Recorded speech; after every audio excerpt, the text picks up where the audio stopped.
Hello, all you beautiful people. Welcome to my little corner of the internet. My name is Kelly, but you can call me Kel. Let's get started.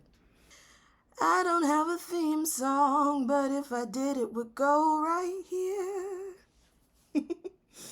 In today's video, I've decided to do a little investigative work. I wanted to get my hands dirty. I had something that has been bothering me, a mystery that I could not get to the bottom of for over a year now, and I decided that now is the time to get to the bottom of it. It all started last April after 3 years of living in Ohio and one too many ice storms. My husband and I decided to move back to our home state of Florida. It was a kind of difficult move. It's nice to be back home, but we don't know a lot of people in our area, yada, yada, yada, adult stuff.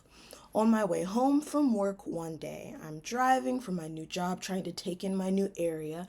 I'm decided to be a little bit more observant, a little bit more present. So I'm looking to see if there's a shop I might like. I'm looking to see if there's any stores. I'm looking to see if there's food places that I'm going to like to pick up on the way home. Like I'm just being super aware of everything around me. And then I'm at this red light and I look to my right and I see a Publix, very normal.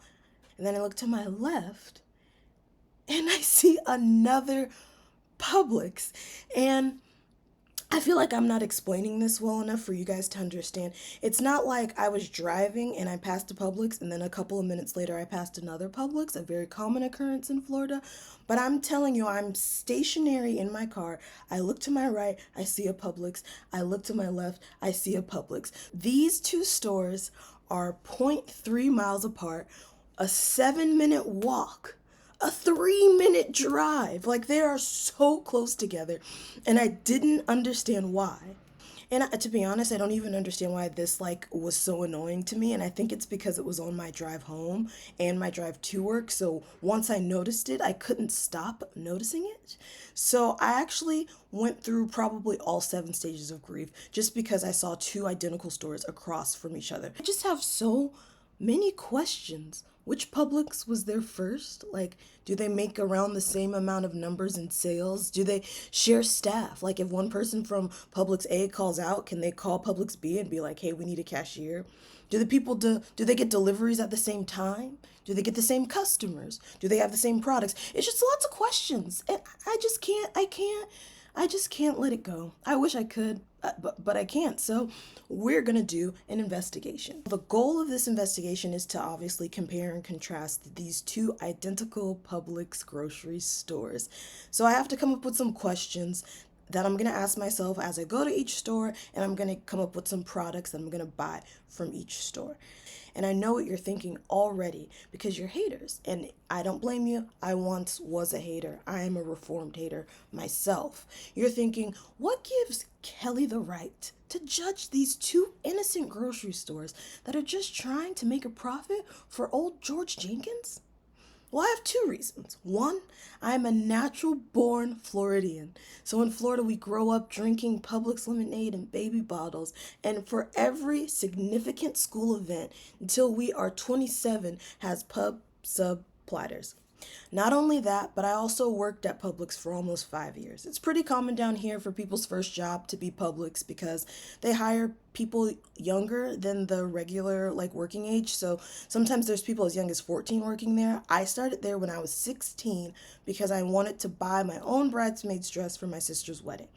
After I bought the dress, I pretty much just kept working because I liked having a little bit of spending money. I wasn't working that much and the money wasn't that much, but it was just nice to have something to do. I always liked being busy as a kid. And also because I worked through college, I worked at a lot of different stores. Publix used to have this thing where if you came home from school, you could work at a store close to where you live for like a couple of weeks, like winter break or summer break, and then you can transfer back to your main store, or you can transfer back to wherever close to home or wherever close to school is. So I've worked at a couple of different stores, and there are for sure good Publixes and bad Publixes. There are some that are way better than others, and that's why I'm so curious about these two. I wonder if there's a huge difference or if they're pretty much the same. So ever since I was 16, I was working at Publix's, going from all these different stores. Anytime I moved, I would just transfer to the Publix closest to where I lived until I moved to Ohio. there are no Publixes there. They don't have Publix. And if you have never been to a Publix, you too might live in Ohio or at least the Midwest. And if you've never heard of Publix until this video, you currently live and have always lived in North Dakota. I'm not trying to roast you. It's just a fact. It's rules. I don't make them up. Now, I don't know how I would have any viewers in North Dakota. I don't know how this video has somehow made it to you. But if it has, baby, buckle up. It's time. Get you a plane ticket. Head to Orlando. Skip Disney World. Skip Universal. Skip SeaWorld because you shouldn't be going there anyway. And just go to a Publix. I promise you the line for a pub sub is probably just as long as the teacup rides at Disney, but only at the end of one of those lines will you have a delicious chicken tender sandwich. So I'll let you decide what's worth the money and what's worth the trip.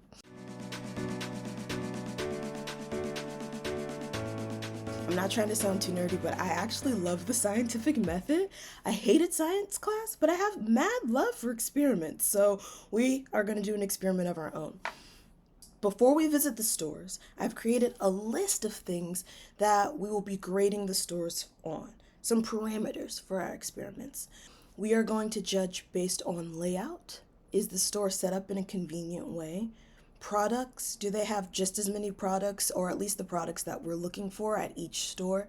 Workers, are the workers nice? And I'm not the person that thinks every worker needs to have a plastered on smile and be like really nice and ask me if I need help every 2 seconds. Like I said, I used to work at Publix and that's like something they're really big on. So I guess that's not something I'm grading for myself, but just as something to know if they are up to Publix standards. These are Publix standards. There are a huge crowd of people there. And if there is, are we still checking out fast or are we waiting in line for a really long time? Once again, not something that I necessarily care about, but I remember that's something that was brought up a lot while I worked at Publix. And then the final metric that we will be judging these 2 stores on is supermarket sweep timing. If you're not familiar with the show Supermarket Sweep, I need you to go online or to that random channel on Samsung TVs called Buzzer. I need you to watch at least 5 episodes of the original Supermarket Sweep. At the end of each grocery store visit, my lovely assistant, my husband, will read me a riddle that he's going to find online from an old episode of Supermarket Sweep. After the riddle is read, he will start a timer and I will go race through the grocery store looking for the item that is described in the riddle, just like on Supermarket Sweep. After I come back and confirm that it is the right item, the timer will stop and thus creating our Supermarket Sweep time. So whichever store is easier to do a supermarket sweep in is very important to me personally. I've never been a contestant on Supermarket Sweep, but I've always wanted to. And I'm not at all using this video as a way to live out that dream. I would never use my videos as a reason for me to live out any dreams. My whole YouTube channel for sure is not me just doing things that I've always wanted to do and posting them on the internet for validation. I would never do that. I'm not that kind of person. I don't even know why you brought it up. I don't. I personally don't. So now we are only missing one thing that everyone who goes to a grocery store usually has, and that's a grocery list. Now, I don't go grocery shopping because I'm in anticipation of getting a HelloFresh deal, and I don't want them to think that I don't have faith in them, that they're going to reach out to me. So I had to make a grocery list for somebody else. I couldn't really think of someone who I could buy groceries for. So I went online and I did some research. I found some of the top things that homeless people need over the summer, and that's what we're going to be buying today. Complete side note, side step. It was kind of really upsetting how little information I could find, how little recent information I could find about buying things for the homeless or being able to donate for homeless causes. So I just encourage you to maybe do a little research of your own or just think about maybe a way that you can help somebody homeless. It seems like that community is getting even more and more ignored every day. And with more and more people being homeless, I just think that that's really sad. So if you feel it in your heart or if you have any free time or any free income, maybe think about donating to a homeless shelter or going to the grocery store, picking up some extra food, and the next time you see somebody that's hungry, giving it to them. For our grocery list today, I picked both food and non-food items. One, because obviously homeless people don't just need food, they also need other items. And two, I think this way it would make it a little bit more difficult for each stores to have each item if there are a couple of things in there that weren't food. And now and now is the part in my recording where I know in the future I'm gonna have to edit. So let's talk to future Kelly right now. Future Kelly, I believe in you. You're gonna learn how to edit and you're gonna put this grocery list on the screen. Grocery list appear on the screen.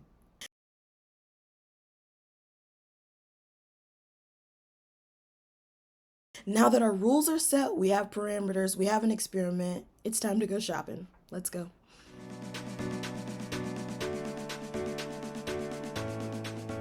All right, I'm back and I have results, I have groceries, and I have conclusive findings. Out of the two grocery stores, Jordan and I decided to go to the store that we had never stepped foot in before first. We thought that would be a way to make it a little bit more exciting, and to be honest, it kind of did. This store was really nice. It had a little display out front for flowers and outdoor stuff. It was really pretty, it was clean, it was new, it was updated. It was a really nice first impression. When we got inside, I started the tracker to see how long it would take for us to get all of our groceries on the list. The front of the store had a lot of displays, so it was kind of hard to get started, but once I saw the granola bars, I caught my stride. I got on a roll, and I was just picking up items to and fro, shopping and checking off my list. Around the 18-minute mark, I got stuck because we couldn't find chapstick, and that actually stuck us for a couple of minutes because we didn't find anything on the list for probably 5 or 6 minutes. After we found the chapstick, we just decided to call it a wash and go home. We didn't think we were going to be able to find anything else on the list, so we checked out, which was pretty fast, and then we went on our way to our second grocery store. In the end, this grocery trip was about 25 minutes and 49 seconds, which wasn't too bad because I had a pretty good amount of items and it was 6 p.m., which is peak grocery shopping hours, and checkout wasn't even that long. So overall, it was a good store. I will say, like most people who are humans and live on this planet, grocery shopping is not my favorite thing in the world. So we were pretty enthusiastic up until we had to go to the next store. So I'll show you a video of us in the car talking about going to the next store, and you can kind of see the realization set into my eyes that I have to go grocery shopping again, but I'm trying to stay upbeat. Hopefully it doesn't overwhelm the video too much, but I thought it was really funny. This is in the field footage. Field footage. We're in the field. We're at the second Publix. Number 2, yeah. Publix number 2. Publix the second one. We have some insights. We collectively have insights. And I'm going to say them. The first Publix was very nice. It was really big. It had seating area. It had like a soap area with like local soaps and stuff outside. It was nice. Now we're going to this Publix. We're parked very far away and it took forever. Too many people. So going in there, I am not excited, but hopefully those people will leave before we get in there. There it is. Before we go into the second store, I did want to stop and show you how long it took us to go from one Publix to the other. I took this video from the moment that we went into reverse, from the moment that we got to the next store, could see the Publix sign, and it's like 27 seconds of video. It's a time lapse, so it's sped up a little bit, but we hit a little bit of traffic crossing the street, and if it wasn't for that, we would have gotten there a lot faster. Like I said, it was a really busy time, but the distance between, I cannot stress enough how little the distance between these two stores are. Like, I can stand in one parking lot and see the other one very clearly. So this video is very important that you can see just how long it takes for one person to drive from one store to the other. So now we're on to our next Publix store, and there were a couple of noticeable differences. First, this store has a self-checkout, and it's like front and center. And two, the second difference is the layout is completely different. Like, it was almost as if someone took a handful of groceries and shuffled them together and dealt them out between the two stores. Like, there were a couple of duplicates, but most of the time it it was like everything was scrambled. So I don't know if it was because this layout seemed more logical to us or because I had been there a couple of more times, but this trip was a lot smoother than the first one. And we even shaved off a couple of minutes.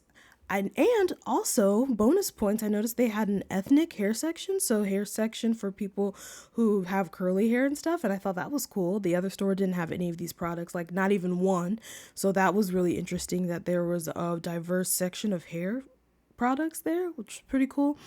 And I also noticed that the granola bars I bought the first time I thought were buy one get one free, and they weren't. Only the big size was buy one get one free, which I wish that the cashier would have told me, because I would have obviously gotten the big size and paid less and gotten more, but nobody told me, and I don't really have anyone to blame except for myself, so I will be deducting points from the first Publix for that, because I don't want to take responsibility for not fully reading that sign. Speaking of arbitrary points, we finished shopping around 19 minutes and 30 seconds at this store, which is a pretty significant lead. Plus the self-checkout bonus, plus the hair care bonus, it seems like Publix number 2 has a pretty substantial lead. But we have yet to talk about the most important metrics of this video, and if you forgot about them, I'm really disappointed. We need to check the supermarket sweep time of both of these stores. After both of our shopping trips, I went to the gym for an hour to warm up. After my workout, I went to the Publix closest to the gym, ready to go, with my mind warm and my body warm, ready to sweep the supermarket, and not in the way that requires a broom, because I've done that before, like I said, when I worked at Publix, but sweep the supermarket the way that stars do, the way that I'm pretty sure Guy Fieri does. I'm pretty sure he has a show about supermarket sweeps as well, and I'm pretty sure it's awful. I don't know how else to say this, but this is not a Guy Fieri stan account. So if you came here for some Guy Fieri love, you came to the wrong place. But I digress. After Jordan read me the riddle and I went racing across the grocery store, I came back with the correct item in 1 minute and 1 second. Okay, a steak is no fun without pouring the sauce blank. Okay, go. There it is, that's what it is. So 1 minute and 1 second is the time to beat for supermarket sweep. That is at our Publix B, which was already in a significant lead. So I'm going to have to push out some real speed at this first Publix for there even to be a chance for them to catch up. And I don't know if it was the workout or the pre-workout that was in my body and all the caffeine that I was running off of. I don't know if it was because I was just so excited to not be in a grocery store after this, or because I just wanted to really feel the pressure of supermarket sweep, because this is my one and only chance in life that I will get it. I was booking it through this store as soon as Jordan read his riddle.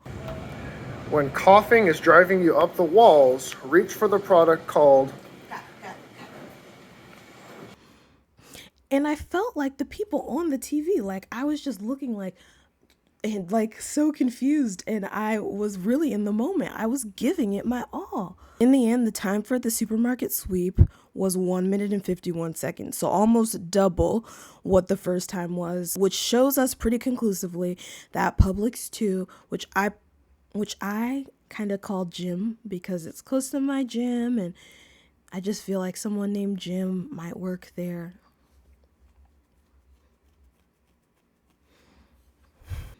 This was a conclusive evidence that Publix number 2 was better, by far.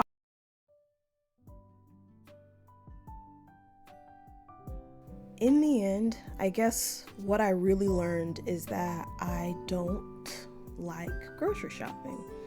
Pretty much the only reason that I do go grocery shopping is because I don't want to spend a lot of money eating out, and I don't want to eat fast food all the time, and I want to be able to make healthy foods for me and my family at home. And if there was a way to do that without grocery shopping, I would do that. Like if there was a way for me to get farm fresh ingredients, perfectly portioned at my home with recipes, and they are different every week, and they're healthy, and they have specific food restrictions, then that's something that I would like to sign up for. Hypothetically, if there was such a business that would provide such a service, I would love for them to sponsor my YouTube channel or one of my videos, or even this video. And hey, not to sound too desperate here, but Hey, wake up. You're dreaming about being sponsored again. Oh, my bad. My bad. I'll just go on and do the... Wait, tell everyone to like and subscribe.